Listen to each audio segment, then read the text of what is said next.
로마서 9장 1절부터 13절까지 저와 여러분이 한 절씩 교독하겠습니다.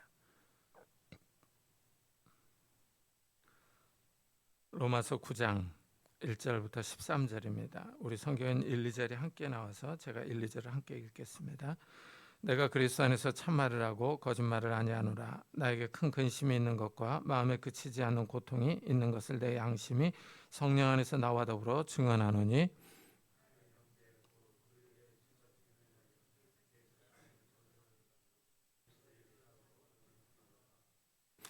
그들은 이스라엘 사람이라. 그들에게는 양자됨과 영광과 언약들과 율법을 세우신 것과 예배와 약속들이 있고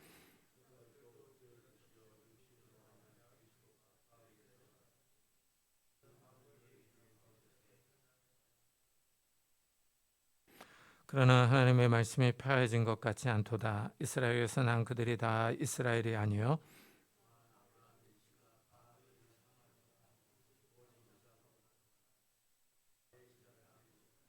곧 육신의 자녀가 하나님의 자녀가 아니요 오직 약속의 자녀가 씨로 여기심을 받느니라.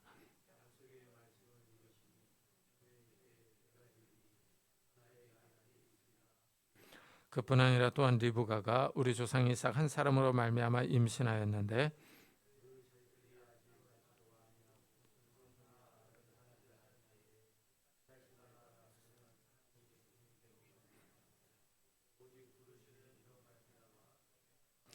리브가에게 이르시되 큰 자가 어린 자를 섬기리라 하셨나니 기록된 바 내가 야곱은 사랑하고 에서는 미워하였다 하신가 같으니라. 아멘. 오늘 말씀에서 사도 바울은 개인적인 고민을 털어놓습니다. 이 바울의 마음에 큰 슬픔과 고통이 있습니다. 이스라엘의 아이러니한 상황 때문입니다. 이스라엘은 일찍이 하나님의 백성으로 선택받았습니다. 그런데 이스라엘이 하나님의 아들 예수님을 믿지 않습니다. 하나님 백성의 불신앙 문제로 바울이 고통하며 고민하고 있습니다. 하나님이 이 땅의 많은 백성 가운데 이스라엘을 하나님의 백성으로 선택하셨습니다. 이스라엘은 일찍부터 하나님의 말씀을 들었습니다. 이스라엘의 특권입니다. 이방인은 우리가 보기에 부럽습니다. 이방인들은 구약시대에는 하나님께 가까이 갈 기회가 없었습니다. 이스라엘은 하나님이 함께한 백성입니다. 하나님이 직접 나타나셔서 하나님의 말씀의 십계명을 직접 말씀해 주시고 직접 써줬습니다. 이스라엘은 하나님이 나타난 모습과 영광을 직접 보았습니다. 우리가 생각할 때 이렇게 하나님이 직접 나타났으면 잘 믿어야 할 것 같습니다. 그런데 이스라엘은 계속 반역했습니다. 하나님이 이집트에서 노예 생활을 하던 이스라엘을 구원해 주셨습니다. 이집트에서 큰 재앙을 보았습니다. 하나님이 놀라운 능력을 보여주셨습니다. 갑자기 개구리 떼가 올라오기도 하고 메뚜기 떼가 나타나서 농산물을 먹어치웁니다. 하늘에서 우박이 떨어져서 큰 피해를 줍니다. 해가 어두워져서 하늘이 깜깜해지기도 합니다. 이스라엘은 하나님의 능력을 직접 경험했습니다. 무엇보다도 홍해바다에서 이스라엘은 하나님이 바다를 가르시고 마른 땅이 드러나게 하는 능력을 경험했습니다. 이스라엘은 마른 땅을 걸어서 건넜습니다. 물이 다시 흘러서 이스라엘을 추격해왔던 이집트 군인들이 몰살당하는 것을 목격했습니다. 이러면 이스라엘은 하나님을 잘 믿고 순종해야 합니다. 그런데 신기하게도 이스라엘은 하나님의 말을 듣지 않습니다. 배은 망덕이라는 단어가 여기에 딱 맞습니다. 하나님의 능력으로 구원받았습니다. 그러나 이스라엘은 하나님의 말에 순종하지 않습니다. 구약의 역사는 이스라엘의 패역함을 보여줍니다. 하나님의 백성 이스라엘이 얼마나 부패했는지를 보여줍니다. 이런 반역과 불순종은 예수님 시대에도 일어났습니다. 하나님의 아들 예수님이 이 땅에 왔습니다. 놀라운 기적을 보여줍니다. 병자들을 고쳐주고 귀신 들린 사람들에게서 귀신을 쫓아내 주십니다. 떡 5개와 물고기 2마리로 5천 명이 넘는 사람을 먹이십니다. 하나님 나라의 말씀을 전해주십니다. 그런데도 유대인들은 예수님을 믿지 않고 오히려 십자가에 못 박아 죽였습니다. 하나님의 백성이 하나님의 아들을 죽임으로 하나님께 반역했습니다. 바울은 동족 이스라엘 사람들이 예수님을 믿지 않고 영원한 저주의 길로 가는 것을 안타까워합니다. 유대인의 불신앙을 고민합니다. 왜 그들이 믿지 않을까 하는 질문이 생깁니다. 여기서 우리는 사도 바울의 고민을 우리에게도 적용할 수 있습니다. 우리 가족 가운데 믿지 않는 식구들이 있습니다. 자녀들이 믿지 않아서, 배우자가 믿지 않아서, 부모님이 믿지 않아서 마음에 고민이 있습니다. 모태신앙의 가정에서도 믿지 않는 자녀들이 있습니다. 믿으라고 그렇게 권면하고 기도해도 여전히 세상을 사랑하며 신앙의 길로 돌아오지 않는 식구들이 있습니다. 바울이 믿지 않는 형제, 친척들을 위해서 고민하며 이렇게 말합니다. 나의 형제, 곧 권력의 친척을 위하여 내 자신이 저주를 받아 그리스도에게서 끊어질지라도 원하는 바로다. 바울은 자신이 저주를 받아서 그리스도에게서 버림을 받아도 형제와 친척이 예수를 믿기를 원합니다. 대단한 사랑입니다. 자신의 목숨보다도 형제의 구원을 더 원하고 있습니다. 사도 바울의 모습이 우리에게 큰 도전을 줍니다. 나는 얼마나 간절하게 가족의 구원을 원하는가, 나는 형제와 친척의 구원을 위하여 얼마나 기도하고 있는가 하고 돌아보게 만듭니다. 혹시 마음은 원이로되 육신이 약하도다 하는 핑계를 대고 있는 나를 돌아보게 만듭니다. 이스라엘은 구약 시대로부터 하나님의 아들로 입양되었습니다. 엄청난 특권을 누렸습니다. 성전에서 제사 드릴 때 여호와의 영광의 구름이 임하는 것을 보았습니다. 하나님이 이스라엘과 세운 신의 산 언약이 있습니다. 예배 제도가 있습니다. 하나님의 약속의 말씀이 있었습니다. 무엇보다도 하나님의 아들 예수님이 유대인으로 오셨습니다. 구약에서 기다리던 그리스도가 인간의 몸을 입고 유대 땅에 오셨습니다. 성자 하나님이 직접 이 땅에 오셨습니다. 그런데도 유대인들은 예수님의 말씀을 믿지 않습니다. 하나님 나라의 복음을 거절하고 예수님께 반역했습니다. 이래서 사도 바울이 혹시 하나님의 말씀이 폐해진 것은 아닐까 하고 고민합니다. 하나님의 말씀이 실패했는가? 하나님의 말씀이 효력이 없는가? 하는 질문이 생깁니다. 하나님의 말씀은 처음부터 아무것도 아니었나? 하나님이 약속을 지킬 능력이 없나 하는 것입니다. 이런 의심에 대해서 바울은 단호하게 아니다 하고 대답합니다. 그러나 하나님의 말씀이 폐해진 것 같지 않도다. 이스라엘에게서 난 그들이 다 이스라엘이 아니요, 또한 아브라함의 씨가 다 그의 자녀가 아니라 오직 이삭으로부터 난 자라야 내 씨라 불리리라 하셨으니 곧 육신의 자녀가 하나님의 자녀가 아니요 오직 약속의 자녀가 씨로 여기심을 받느니라 합니다. 바울이 대단한 선언을 합니다. 이스라엘 사람이라고 해서 다 하나님의 자녀가 아니라고 말합니다. 이스라엘 사람이라고 해서 다 구원받는 것은 아니라는 의미입니다. 이 말은 그 당시 유대인들에게 대단한 충격입니다. 유대인들은 아브라함의 후손이라는 민족적 신분을 자랑했습니다. 하나님의 백성으로 선택받은 사실에 큰 자부심을 느꼈습니다. 그런데 바울은 이스라엘 사람이라고 다 이스라엘이 아니라고 선언하며 약속의 씨를 강조합니다. 이 말씀은 아브라함의 아들 이스마엘 때문에 나왔습니다. 아브라함의 아내 사라가 아들을 낳지 못하자 사라가 여종 하갈을 아브라함의 후처로 주었습니다. 하갈이 이스마엘을 낳았습니다. 후에 사라도 아들 이삭을 낳았습니다. 어느 날 사라가 보니 이스마엘이 이삭을 놀립니다. 사라가 아브라함에게 이스마엘을 집에서 쫓아보내라고 말합니다. 아브라함이 이 일로 고민에 빠졌습니다. 이스마엘도 아들이기 때문입니다. 이때 하나님이 아브라함에게 사라의 말을 들으라고 합니다. 이삭에게서 나오는 아들이 아브라함의 후손이라고 하십니다. 하나님께서 이스마엘과 이삭 사이에서 고민하는 아브라함에게 이삭이 아브라함의 후손이다 하고 말씀하십니다. 여기서 잘못하면 하나님을 원망할 수도 있습니다. 하나님이 사랑이 없다, 하나님이 여종의 아들이라고 무시한다고 비난할 수 있습니다. 하지만 하나님은 여종을 아내로 취하라고 하지 않았습니다. 아브라함이 사라의 말을 듣고 결정한 것입니다. 하나님은 계속 아브라함에게 아들을 준다고 하셨습니다. 바울이 이 점을 지적합니다. 여기서 우리가 주목해야 할 사항은 아브라함의 후손 가운데서도 믿음에서 떨어져 나간 사람이 있다는 것입니다. 바울은 이스라엘 사람이라고 해서 다 이스라엘 사람이 아니라고 합니다. 이 말은 이스라엘이 하나님의 백성으로 선택을 받았지만 그 가운데 하나님의 구원을 받는 사람이 있는가 하면 구원을 받지 못한 사람이 있다는 의미입니다. 아브라함의 후손이라고 해서 다 구원받는 것은 아닙니다. 아브라함의 후손이라는 인종적인 특권 조건이 구원을 보장해 주는 것은 아닙니다. 육신의 자녀가 하나님의 자녀가 아니라 약속의 자녀가 하나님의 자녀입니다. 사실 아브라함의 후손은 이스마엘 외에도 아브라함의 후처 그드라에게서 나온 아들들이 있었습니다. 그드라는 6명의 아들을 낳았습니다. 하지만 하나님은 이들이 다 약속의 자녀가 아니라고 선을 긋습니다. 바울은 아브라함의 후손이 약속의 자녀라고 말합니다. 하나님이 주시기로 약속한 아들이 진짜 이스라엘이라는 겁니다. 약속의 말씀은 이것이니 명년 이때에 내가 이르리니 사라에게 아들이 있으리라 합니다. 이 말씀은 하나님이 직접 아브라함과 사라에게 하신 말씀입니다.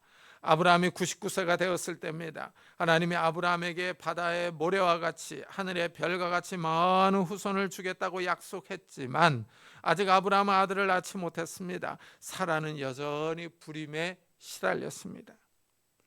하나님의 약속이 신기합니다. 하나님의 약속은 어마어마한데 실제 삶에서는 아직 이루어지지 않았습니다. 약속과 현실 사이에 간격이 있습니다. 우리는 이 점에 주목해야 합니다. 하나님의 말씀은 우리에게 어마어마한 것들을 약속합니다. 예수님은 우리에게 너희가 내 안에 거하고 내 말이 너희 안에 거하면 무엇이든지 원하는 대로 구하라 그리하면 이루리라 하십니다. 엄청난 약속입니다. 예수님은 무엇이든지 원하는 대로 구하라 하십니다. 마치 백지수표와 같은 느낌을 받습니다. 하나님이 우리에게 백지수표를 내밀고 숫자를 쓰라는 것 같습니다. 하나님의 약속의 말씀이 엄청납니다. 그런데 우리 삶에 이 말씀이 이루어지려면 넘어야 할 난관이 있습니다. 아브라함이 그랬듯이 불임의 난관이 있습니다. 하나님의 말씀은 크고 엄청난데 현실의 삶은 그렇지 않기 때문입니다. 하나님의 약속과 현실 사이의 간격이 아주 큽니다. 하나님은 하늘의 별과 같은 많은 후손을 주시겠다고 약속하셨는데 사라는 여전히 불임에 시달립니다. 아들을 낳지 못합니다. 이래서 사라가 아브라함에게 여종 하갈을 통해서 아들을 낳으라고 권했습니다. 여기에 아브라함도 동의했습니다. 이래서 이스마엘을 낳은 겁니다. 아브라함은 하나님의 약속이 오랫동안 이루어지지 않자 이 약속의 말씀과 현실 사이에서 타협합니다. 아브라함은 현실을 택하고 하나님의 능력을 전적으로 믿지 않았습니다.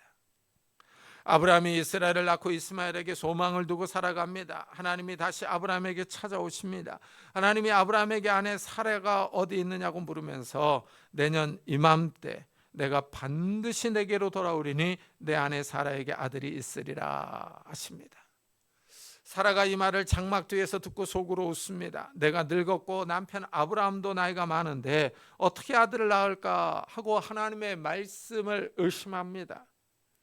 그러자 하나님이 사라의 생각을 아시고 아브라함에게 사라가 왜 웃느냐고 지적합니다. 사라가 겁이 나서 웃지 않았다고 발뺌합니다. 그러자 하나님이 사라의 부인을 말합니다. 사라가 웃었다고 정확하게 말합니다. 이것을 보면 하나님은 정확하십니다. 그리고 하나님은 다시 아들을 주시겠다고 확언합니다. 여호와께 능하지 못한 일이 있겠느냐? 기한이 이를 때에 내가 내게로 돌아오리니 사라에게 아들이 있으리라 하십니다. 하나님이 일하시는 모습이 흥미롭습니다. 우리가 생각할 때 하나님이 일찍 아들을 주셨으면 좋았을 텐데 굳이 이렇게 늦게 주시는지 모르겠습니다. 하나님이 너무 늦게 주시니까 아브라함과 사라가 믿지를 못합니다. 나이는 많아서 생산 능력이 다 사라졌는데 아들을 주신다고 하니까 아브라함도 사라도 웃었습니다. 너무 늙었기 때문입니다. 그러나 하나님은 아브라함과 사라의 나이에 상관하지 않습니다. 하나님은 아들을 주신다는 약속을 지키십니다. 전능하신 하나님이심을 나타내십니다. 나이가 많아서 늙은 아브라함과 사라에게 아들을 주십니다. 이래서 이삭이 태어났습니다. 이삭은 히브리어로 이츠하크입니다. 그가 웃었다 하는 동사입니다. 아브라함이 하나님의 말씀을 들었을 때 웃었습니다. 하나님의 말씀을 믿지 못하고 비웃었습니다. 하나님의 능력을 믿지 않았습니다. 하나님이 아브라함의 태도를 보고 태어날 아이의 이름을 이 이츠하크로 명사 웃음으로 지으라고 하십니다. 아브라함의 불신앙을 기억나게 하는 이름입니다. 하나님이 아브라함이 하나님의 말씀을 들었을 때 비웃었던 것을 상기시키는 이름입니다. 하나님이 뒤끝이 있습니다. 하나님은 아브라함과 사라가 웃었던 것을 지적합니다. 하나님은 인간의 반응을 관심 있게 지켜보고 계십니다. 아브라함이 늙었을 때 하나님의 능력을 보이십니다. 여호와께 능하지 못한 일이 있겠느냐 하십니다. 하나님은 모든 것이 가능하다는 사실을 알려주십니다. 전능하신 하나님입니다. 하나님은 약속의 말씀대로 행한다는 사실을 알려줍니다. 하나님의 말씀이 사실이라는 것을 증명합니다. 이삭이 태어났습니다. 하나님의 능력이 나타났습니다. 그런데 하나님의 약속이 흥미롭습니다. 하늘의 별과 같이 많은 후손을 주신다고 하셨습니다. 그런데 딸랑 한 명을 주십니다. 그것도 아브라함이 100세가 되었을 때 약속의 자녀가 딱 한 명이었습니다. 물론 아브라함의 다른 아들들을 치면 8명이나 됩니다. 하지만 8명이라는 숫자도 하늘의 별과 바닷가의 모래와는 너무 큰 차이를 보입니다. 이래서 우리는 말씀을 주의 깊게 살펴봐야 합니다.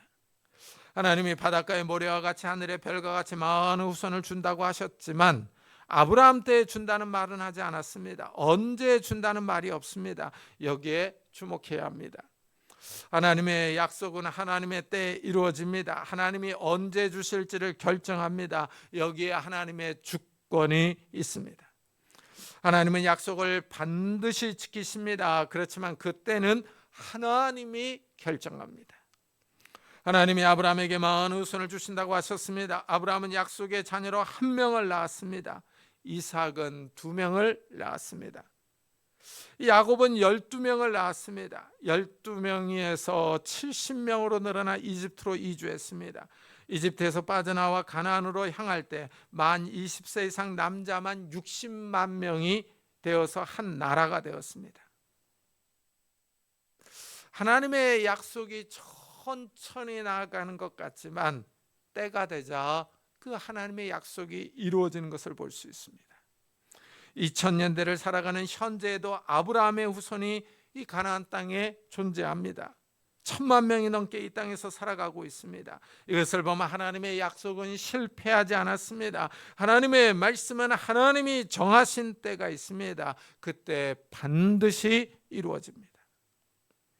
약속의 아들 이삭 한 사람이 성장하여 리브가와 결혼했습니다. 리브가가 임신하여 아들을 낳았습니다. 그런데 이번에는 쌍둥이입니다. 에서와 야곱이 태어납니다. 이번에는 이복 형제가 아닙니다. 이스마엘과 이삭 사이는 이복 형제입니다. 아버지는 아브라함이지만 어머니가 다릅니다. 그들의 아들들도 마찬가지였습니다.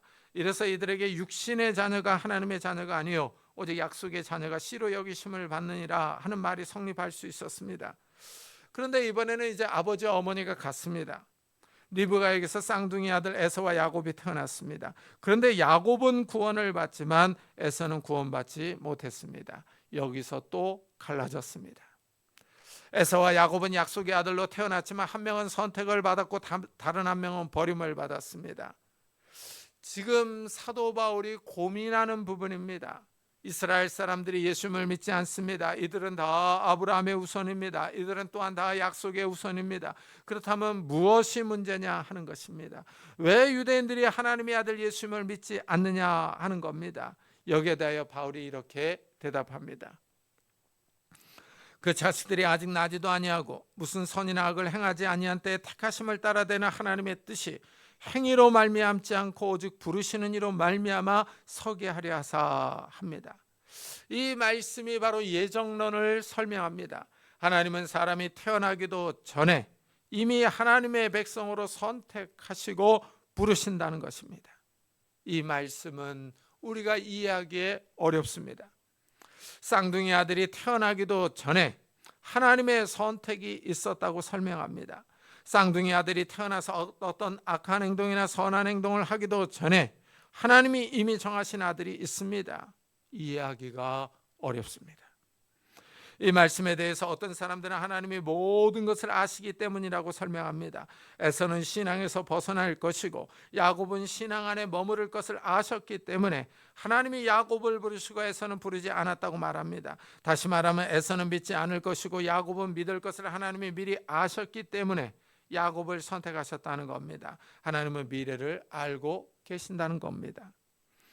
물론 하나님은 모든 것을 다 알고 있습니다. 하지만 이렇게 설명하는 것은 본문과 맞지 않습니다. 바울은 에서와 야곱이 태어나기도 전에, 그들이 어떤 선이나 악을 행하기도 전에 선택이 이루어졌다고 분명히 말합니다. 선택과 부르심이 하나님의 뜻이라는 겁니다. 하나님은 인간의 행동에 근거해서 하나님의 자녀를 부르지 않았습니다. 사실 이 말씀이 맞습니다. 창세기를 읽어보면 야곱이 에서보다 윤리적으로 문제가 더 있었습니다. 야곱은 거짓말하고 속였습니다. 하나님의 이름을 팔아서 거짓말했습니다. 야곱과 비교하여 에서는 윤리적으로 그렇게 잘못한 것이 없습니다. 단지 하나님의 복을 사모하고 갈망하는 것이 부족했습니다. 그러나 야곱은 하나님의 복을 사모했습니다. 그렇지만 이런 행동이 있기 전에 하나님이 선택하셨습니다.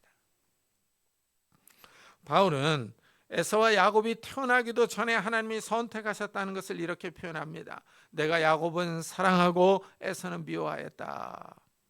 이렇게 말하면 사람들이 분노합니다. 무슨 말도 되지 않는 소리를 하느냐, 무슨 이 개벽다구 같은 소리냐 하면서 화를 낼 겁니다. 하지만 하나님은 분명하게 내가 야곱은 사랑하고 에서는 미워하셨다고 말합니다. 하나님이 너무나 호불호가 강합니다. 하나님의 뜻이 너무나 명확합니다. 여기서 하나님의 주권이 나타납니다. 주권은 뭔가를 최종적으로 결정할 수 있는 권력입니다. 하나님이 사람을 만드신 창조입니다. 창조주이십니다. 하나님이 창조주로서 인간의 구원을 결정하셨습니다. 에서를 버리고 야곱을 선택한 겁니다. 이렇게 말하면 버림을 받은 사람은 너무 억울합니다. 내가 저 사람보다 못한 것이 없는데 왜 하나님이 나를 버리고 저 사람을 선택하셨을까? 미움받는 사람이 사랑받는 사람을 보면 화가 납니다. 하나님이 너무합니다. 하나님이 극심한 편애를 보이는 것 같습니다. 그러나 이 결정에 감히 누가 도전할 수 있느냐 하는 겁니다. 누가 감히 토를 달 수 있느냐 하는 겁니다. 피조물이 감히 창조주에게 대적할 수 있겠습니까? 설령 문제가 있다고 해도 누가 이 결정을 뒤집을 능력이 있겠습니까? 하나님과 싸워서 이길 사람이나 신이 과연 있겠습니까? 이 예정론은 이 피상적으로 들으면 하나님이 지독하게 편애하는 것 같습니다. 버림받은 사람들은 어떻게 하냐고 따지고 들 수 있습니다. 하지만 이 예정론은 처음부터 차근차근 생각해 봐야 합니다. 첫째, 죄를 지은 것은 인간입니다. 하나님은 아담에게 선악과를 따먹지 말라 하셨습니다. 선악과를 따먹으면 정령 죽는다고 하셨습니다. 그런데 아담이 이 명령을 어기고 선악과를 따먹었습니다. 인간이 죄를 지었습니다. 하나님의 명령을 거역했으니 인간에게 책임이 있습니다. 하나님은 말씀하신 대로 행하십니다. 이래서 인간에게 죽음이 왔습니다. 둘째, 인간은 죄로 인하여 거룩하신 하나님과의 관계가 단절됐습니다. 인간이 죽음의 길로 나아갑니다. 하나님은 여기에 대하여 책임이 없습니다. 인간이 멸망의 길로 나아갑니다. 그냥 놓아두었다간 인간이 다 망하게 생겼습니다. 하나님이 이것을 보시고 불쌍히 여기십니다. 셋째, 이래서 하나님이 멸망으로 가는 인류 가운데 얼마를 구원하기로 작정하십니다. 이들을 선택하고 부르시기로 예정하십니다. 인간을 구원하실 계획을 세웠습니다. 넷째, 이 구원 계획을 실행하기 위하여 하나밖에 없는 예수님이 이 땅에 와서 십자가에 못 박혀 죽었습니다. 하나님의 아들이신 예수님은 사실 아무런 잘못이 없는데 인간을 대신하여 죽었습니다. 인간이 당해야 할 저주를 대신 당한 겁니다. 하나님은 예수님의 십자가 사건을 믿는 사람을 구원하십니다.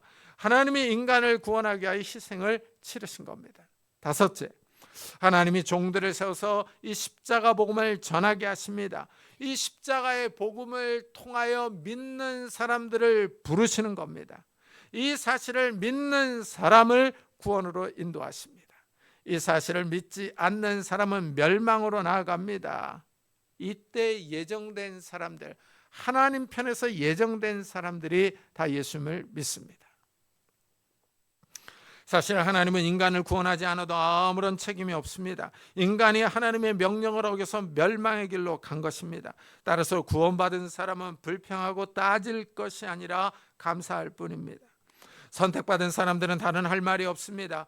하나님이 인간을 구원하기 위하여 행하신 일들에 감사하며 찬양해야 합니다. 하나님의 이름을 높이며 경배할 따름입니다.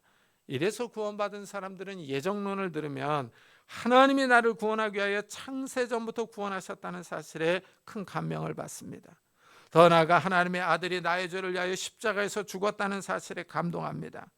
사실 하나님의 부르심을 받지 못한 사람들은 이런 하나님의 구원에 관심이 없습니다. 자신이 선택받았는지 버림받았는지 관심이 하나도 없습니다. 그저 세상 일에 바쁘고 세상 즐거움에 취해서 살아갑니다. 이들은 하나님이 존재하지 않는다고 생각합니다. 영적인 일에 관심이 없고 하나님 나라를 믿지 않습니다. 어리석고 허망한 생각으로 살아갈 뿐입니다. 예정론은 하나님의 주권을 강조합니다. 그런데 여기서 우리가 주의해야 할 점이 있습니다. 이 예정은 하나님 편에서 설명한 겁니다. 하나님은 역사가 시작되기 전부터 이 모든 일을 알고 계셨습니다. 하나님은 역사의 처음과 끝을 알고 계십니다. 누가 이 세상에서 부름을 받을지를 알고 계십니다. 그러나 인간은 이런 하나님의 선택과 부르심을 알지 못합니다. 인간은 그저 한 세대를 살아갈 뿐입니다. 오늘을 살아갑니다. 내일을 알지 못합니다.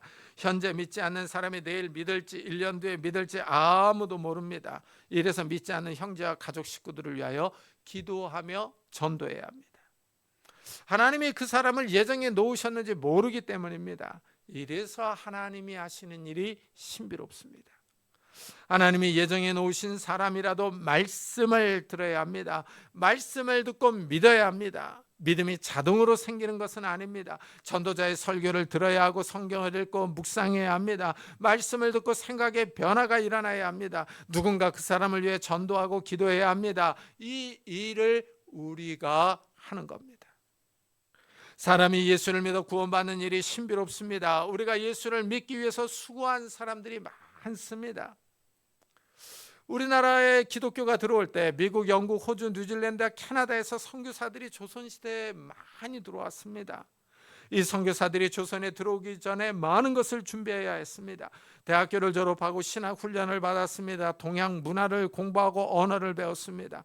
그 당시는 비행기가 발달하지 않아서 배를 타고 왔습니다. 먼 백길에 멀미하고 조선에 와서도 낯선 지리와 기후에 적응했습니다. 풍토병에 걸리기도 하고 자녀들이 죽기도 했습니다.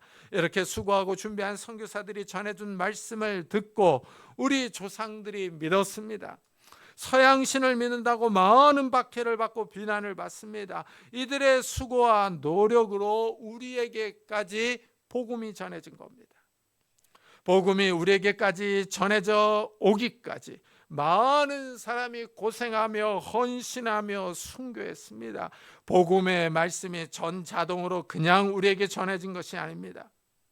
하나님이 누구를 구원으로 인도할 것이냐는 전적으로 하나님의 주권입니다. 그러나 우리는 누구를 구원하실지 모릅니다. 이래서 예정론을 듣는 성도들은 불평하고 따지기보다는 하나님께 감사해야 합니다. 그리고 아직 믿지 않는 사람들을 위해서 기도해야 합니다. 10년 전, 20년 전에 예수를 믿지 않았던 나를 생각해 보십시오. 세상 연락을 즐기며 살았던 내가 지금 예배 자리에 나와 있습니다. 이것을 보면 아직 믿지 않는 사람들도 언제 하나님의 부르심을 받을지 모릅니다. 1년 후일지 아니면 10년 후일지 아무도 모릅니다. 이래서 믿지 않는 사람들의 구원을 위해서 기도해야 합니다. 하나님은 이 역사 속에서 이 말씀을 통해서 이 예정된 사람들을 부르십니다. 이 말씀을 통해서 약속의 자녀들을 부르십니다. 이 약속의 말씀을 믿는 사람들이 예정된 사람들이며 약속의 자녀입니다. 우리 주위에 아직도 믿지 않는 형제와 자매, 부모와 친척을 위해서 기도해야 할 책임이 우리에게 있습니다. 이 아침에 믿지 않는 가족들, 친척들을 위해서 간절하게 기도하는 성도님들이 되시기를 예수 그리스도의 이름으로 축복합니다.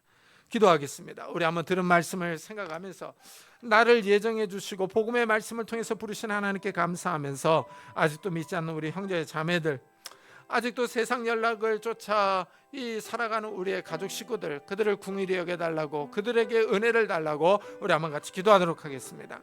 하나님 아버지 감사를 드립니다. 이 아침에 우리가 예정론의 말씀을 다시 한번 생각해 보게 하시고 이 역사 속에서 우리를 부르시고 우리에게 구원의 은혜를 주신 주님을 찬양하게 하시니 감사합니다. 하나님